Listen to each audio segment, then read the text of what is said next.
The lack of upfront fares in some driving markets creates a frustrating cycle for both the drivers and riders. When a rideshare driver accepts a trip without knowing the exact pickup and drop-off location, they enter a realm of uncertainty.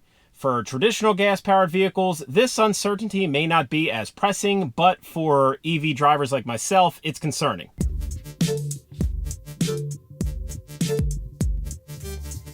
Hey, what's up, Rideshare World? Chuck Driver here. As rideshare drivers, we often find ourselves navigating the delicate balance between ensuring our passengers have a pleasant experience and managing the logistical realities of the job. Sure, in a perfect world, we would start each and every day with our vehicles fully charged or fueled and ready to hit the road.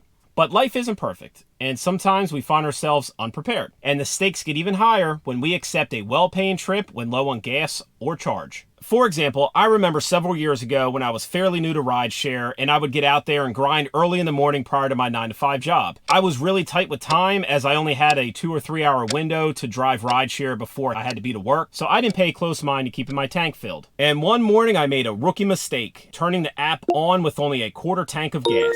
What a noob. And this was prior to upfront fares, so I had zero idea which direction I was heading before accepting each trip request. And after 2 or 3 trips, I quickly found myself in the boonies with no gas station around. If I take one more step, it'll be the farthest away from home I've ever been. At this time, I should have turned off my app and drove to a gas station, but that would have ended my morning right there with some disappointing earnings. So I just hoped that the next trip would lead me to an area with a gas station in reach. Finally, another trip request came in, and again, I had zero idea where it was headed. As the passenger entered my vehicle and I swiped to start the trip, there was good news and there was bad news. The bad news, there was no way that I would make it to the destination without refueling. And let's just say that the passenger was less than thrilled when I told him that I'd have to stop for gas. But at this time in my life, I really needed the fare for 2 reasons.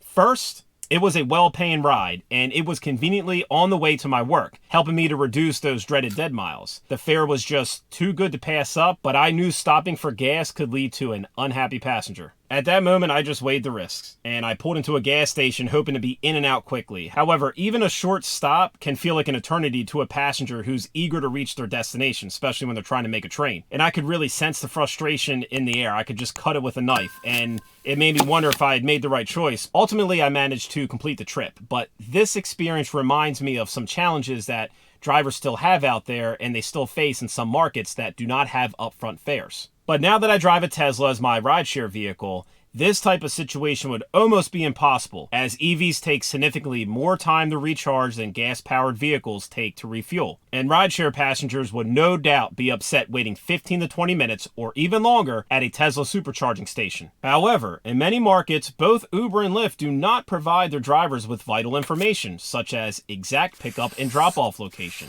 This seemingly small but vital detail has far-reaching implications for EV drivers like myself. Knowing trip details before accepting a ride is crucial. This information is not just about potential earnings, it's also about the logistics of charging and route planning. And this is such the case in part of my rideshare market at the Delaware beaches, where upfront fares didn't exist until very recently. For example, last year, I accepted a 2-hour-plus trip that turned out to be to a Philly train station, but I accepted it in an area that is notorious for high demand and long wait times during the summer for ride-share passengers. Before picking up this passenger, I knew before I found out wherever I was going that I would need to stop for at least 15 minutes to charge my Tesla. So I called the passenger to explain the situation. Hello? Hey, this is your Uber driver. Yep. Hey, the trip came in weird. It said 2 hours and 45 minutes, and it didn't tell me what direction it was heading. Oh, we're just going to the Philadelphia, Amtrak station. All the way up in Philadelphia, right? Yeah. Okay, cool. All right, that's fine. Yeah, I can head north. I have 53% charge. That's another reason why I was asking. So I don't know if you guys... Yeah, I got an EV. So, I mean... If you can spend 20 minutes at a charging station, then, I'm cool. If not, I can cancel. It's up to you. And to my surprise, he flatly refused to wait, insisting he couldn't afford the delay. Yeah, I don't think I can. Sorry. He needed to get to the train station as fast as possible. Keep in mind, this is over 2 hours away. So I reiterated the odds of getting another driver in this area at this time were very slim, but he was adamant and opted to cancel this ride. No, it's all good, man. All right. All right, take care.